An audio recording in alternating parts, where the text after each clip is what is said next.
Class 11th के सभी विद्यार्थी देखिए, आज के इस वीडियो के अंतर्गत 5 मार्च के लिए हम पॉलिटिकल साइंस का मॉडल पेपर समझने वाले हैं फुल सॉल्यूशन के साथ में, जो आपका Hindi version plus English version में रहेगा। ठीक है, देखिए प्रॉपर तैयारी आपके हम इस चैनल के ऊपर करवा रहे हैं। आपने अभी तक कुछ भी नहीं पढ़ा है या थोड़ा बहुत आपने पढ़ा है तो आपको हम 6 मॉडल पेपर प्रोवाइड करवा रहे हैं, जिनमें आपका काम आराम से बन जाएगा। ठीक है, आप अच्छी परसेंटेज बना पाएंगे।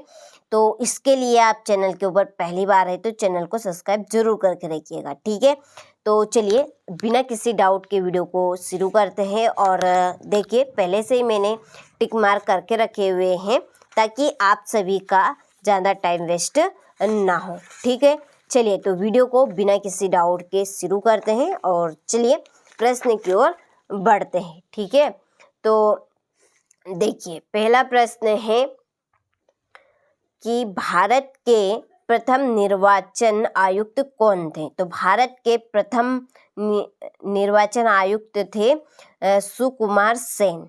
कौन थे? सुकुमार सेन। दूसरा है द रिपब्लिक पुस्तक के लेखक कौन है? प्लेटो। तीसरा है नेल्सन मंडेला किस देश से संबंधित है? तो यह है दक्षिण अफ्रीका। मैनुएल कांट कहाँ का रहने वाला था? तो ये था जर्मनी का। भारत के नागरिकों को कौन सी नागरिकता प्राप्त है? इकेरी नागरिकता। ठीक। किसने कहा था कि राष्ट्रवाद एक बड़ा खतरा है? तो ये कहा था टैगोर जी ने। किसने कहा था? टैगोर ने। ठीक है, चलिए हो गया। इसके बाद में है choose the correct option and right it. ये आपके इंग्लिश वर्जन वालों के लिए, तो आपके भी यहाँ पे टिक मार्क मैंने कर दिए हैं, तो आप अच्छे से स्क्रीनशॉट लेकर इनको कंप्लीट करें। ठीक है, हो गया, ये हो गया। चलिए दूसरे प्रश्न की ओर बढ़ते हैं। चलिए हो, पहला है इसमें कि डिस्कवरी ऑफ इंडिया पुस्तक के लेखक खालिस्तान है। कौन है? जवाहरलाल नेहरू। दूसरा, मूल्यतः नागरिकता खालिस्तान प्रकार की होती है। तो कितने प्रकार की होती है? 2 प्रकार की। तीसरा है दिल्ली के गणतंत्र दिवस की परेड खालिस्तान का प्रतीक है। तो देश की सांस्कृतिक विरासत की और सैन्य शक्ति की। ठीक है, 52वां संविधान संशोधन खालिस्तान पर आधारित है। तो ये है दल बदल विरोधी कानून।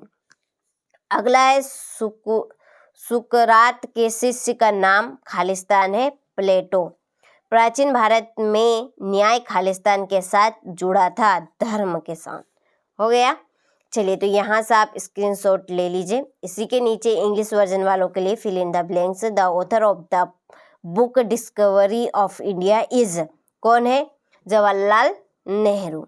ठीक है, चलिए तो यहाँ से आप स्क्रीनशॉट ले लीजिए। आपके यहाँ पर मैंने फिल कर दी है। तो देखिए आपको बिल्कुल चिंता नहीं करनी है, अच्छे से देखिए, धैर्य और शांति से पूरा वीडियो देखना है ताकि आप सारे प्रश्नों को अच्छे से कवर कर सकें। हो गया।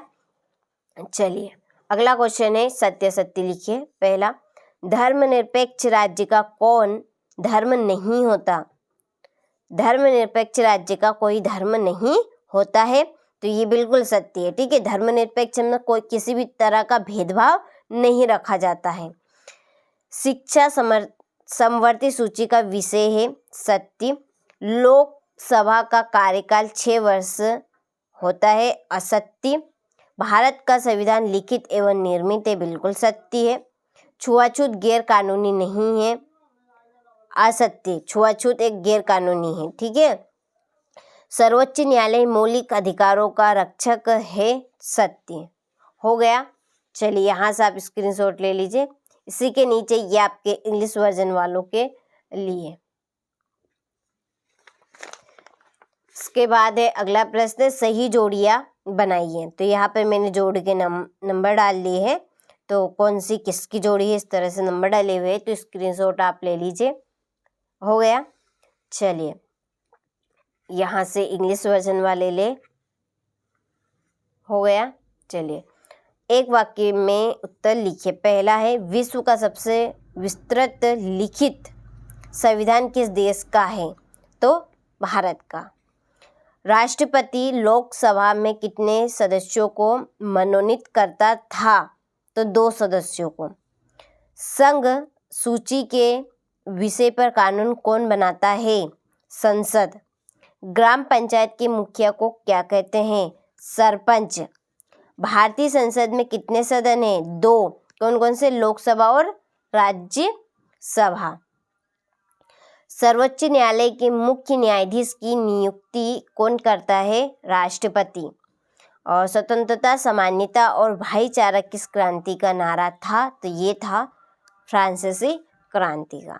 ठीक है, चलिए हो गया। इसी के नीचे ये आपके इंग्लिश वर्जन वालों के लिए स्क्रीनशॉट आप ले लीजिए अच्छे से और अच्छे से कंप्लीट कीजिएगा। चलिए अगले क्वेश्चन की ओर बढ़ते हैं। देखिए अगला प्रश्न है, संविधान सभा का गठन किस योजना के तहत किया गया था? तो देखिए क्वेश्चन नंबर 6 से, तो देखिए इस तरह के ये आपके प्रश्न रहेंगे ये।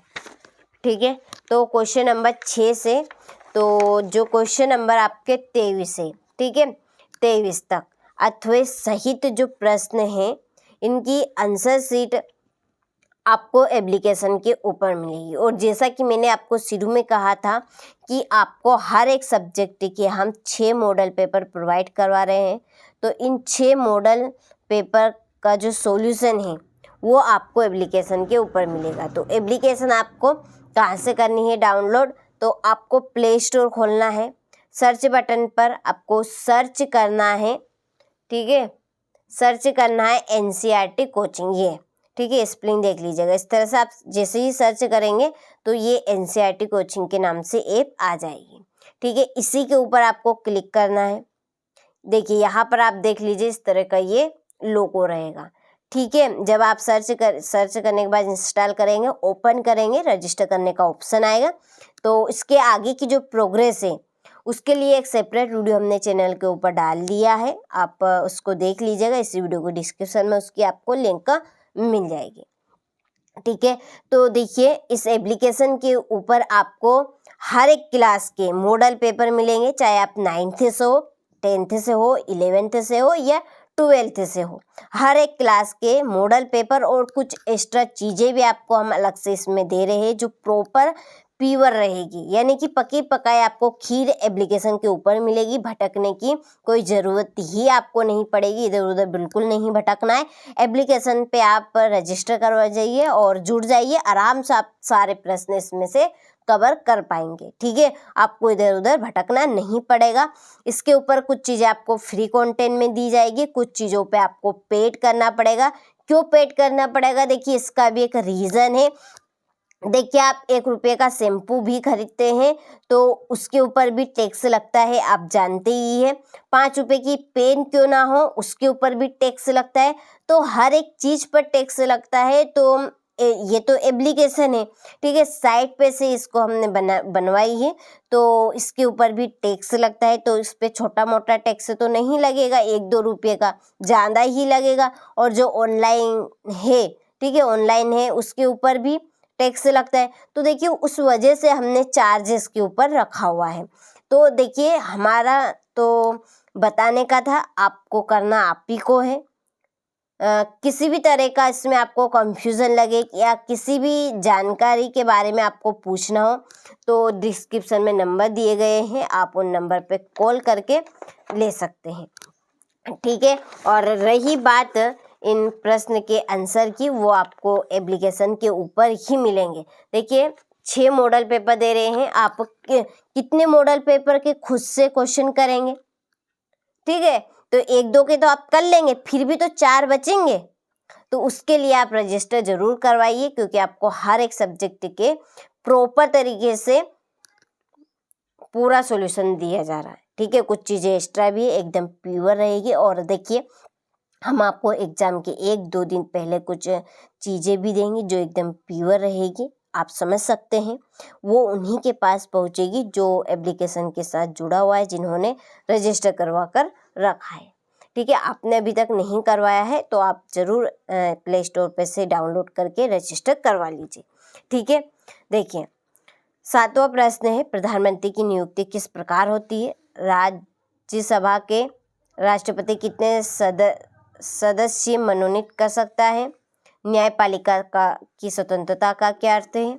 किस देश के संविधान को शांति संविधान कहा जाता है? राजनीति सिद्धांत का अर्थ लिखिए। सामान्यता किसे कहते हैं? हो गया। चलिए 13वां प्रश्न है, सूचना का अधिकार क्या है? शरणार्थी किसे कहते हैं? धर्मनिरपेक्षता से आप क्या समझते हैं? भारत के निर्वाचन आयोग के किन्हीं 3 कार्यों का वर्णन कीजिए। अगला है, भारतीय संविधान में संशोधन की प्रक्रिया क्या है? लिखिए। और सामान्यता के 3 आयाम कौन कौन से हैं? हो गया। इसके बाद में ये अथवा आत्मनिर्णय के अधिकार से आप क्या समझते हैं? भारतीय संविधान में वर्णित मौलिक अधिकारों का वर्णन कीजिए। स्थानीय शासन की मुख्य विशेषताएं लिखिए। हमें प्रतिबंधों की आवश्यकता क्यों है? लिखिए। और रॉल्स के न्याय सिद्धांत पर संक्षिप्त वर्णन कीजिए। और सामाजिक न्याय का महत्व लिखिए। हो गया। चलिए तो अच्छे से आपको कंप्लीट करना है। चलिए मिलते हैं आपसे अगले वीडियो में।